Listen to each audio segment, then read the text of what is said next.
Hi friends, today I am going to say in this year like 2020 Australian India relations what to expect from Narendra Modi ji and Morrison virtual summit. Prime Minister Scott Morrison and Narendra Modi meet on the sidelines of the 2018 East Asia Summit in Singapore.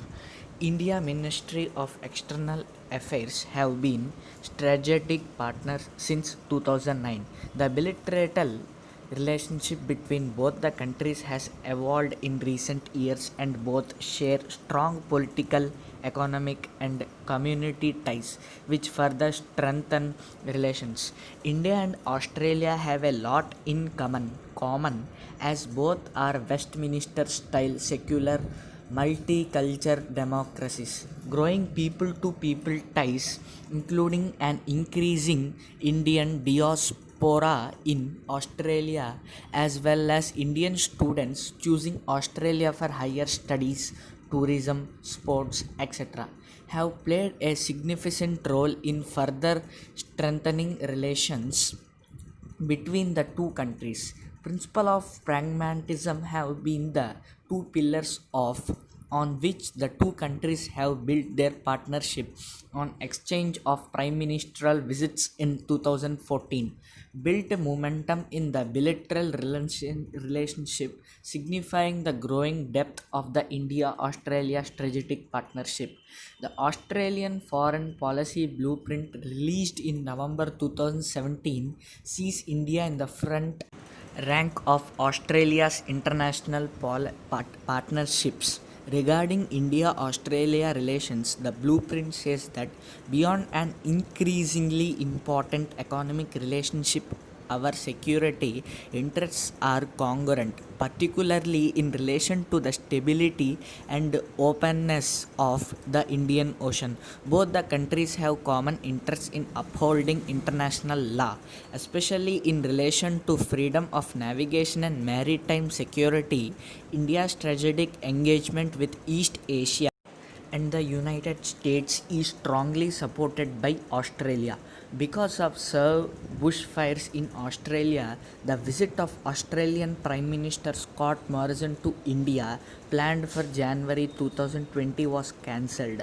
Now, the upcoming virtual summit between Indian Prime Minister Narendra Modi ji and Scott Morrison, the Prime Minister of Australia, on June 4th can be an inflexible point in the bilateral relations of India and Australia. Both countries should try to come to an agreement on few pending issues that have been left unaddressed for the past few years. The India Australia economic relations has seen significant growth in recent years.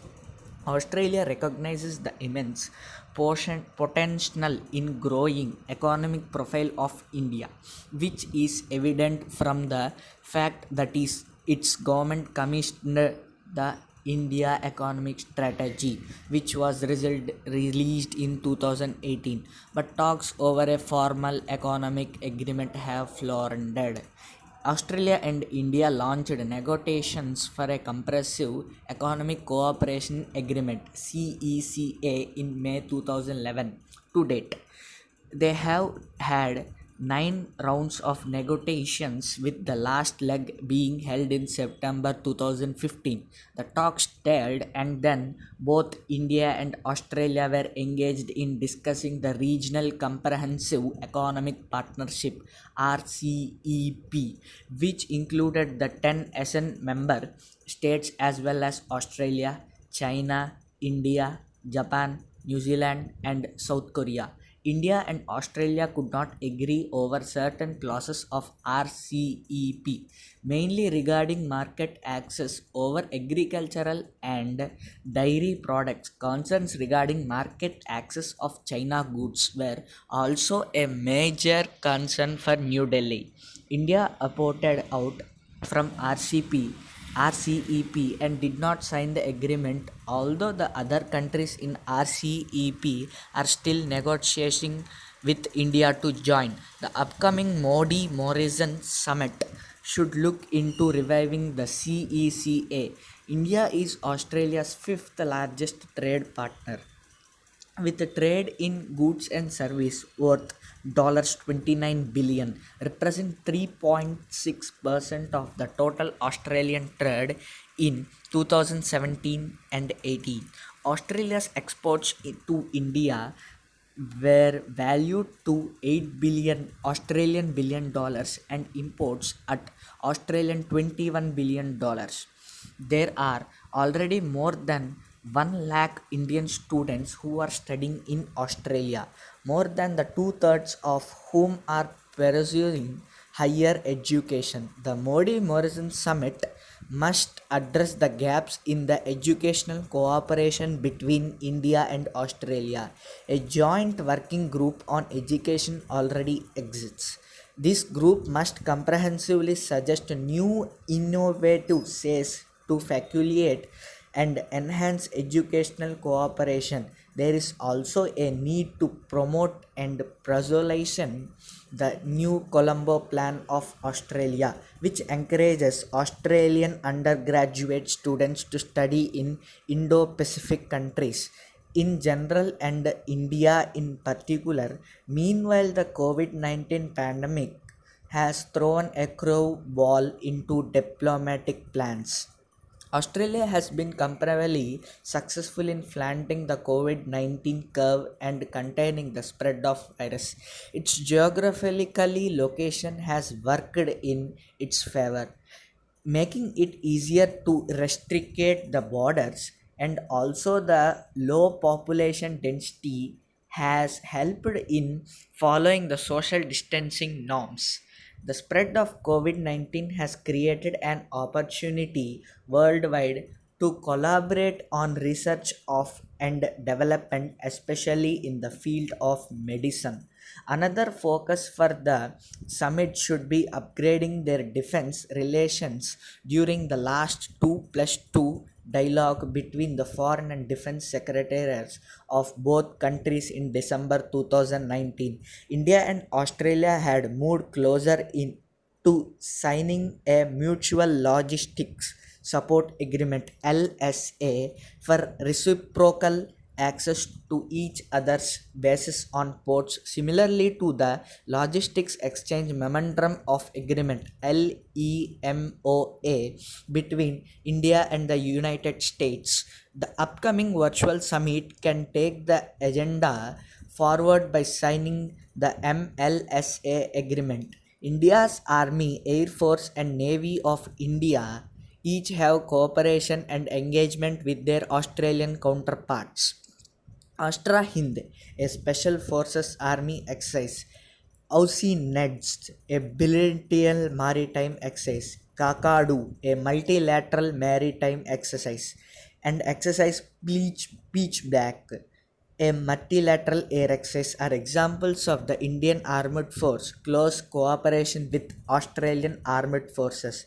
Now is an opportunity time for India to share its past hesitations about including Australia into Malabar Trilateral Naval Exercise. India should invite Australia to join the Malabar exercise, which also include the United States and Japan as a permanent member of grouping. Australia's inclusion into Malabar will give a new fillip to the Quadrilateral Security Dialogue QUAD in terms of meaningful and outcome oriented cooperation, building capacity, and improving interoperability, along with the geopolitical signaling about the emerging balance of power in the Indo Pacific region. India has always propagated the vision of a free, open, and inclusive Indo Pacific with the multipolar regional and world order wherein no one country should dominate in dictate regional affairs. India's vision of the Indo Pacific resonates were very well with Australian Indo-Pacific perspective, which advocates for a free and open Indo-Pacific with a rules-based order and open market economies. Along with the freedom of navigation in high seas and overflight, India and Australia share the same concern about China's expansionistic behavior, whether in the South China Sea or along China's land border.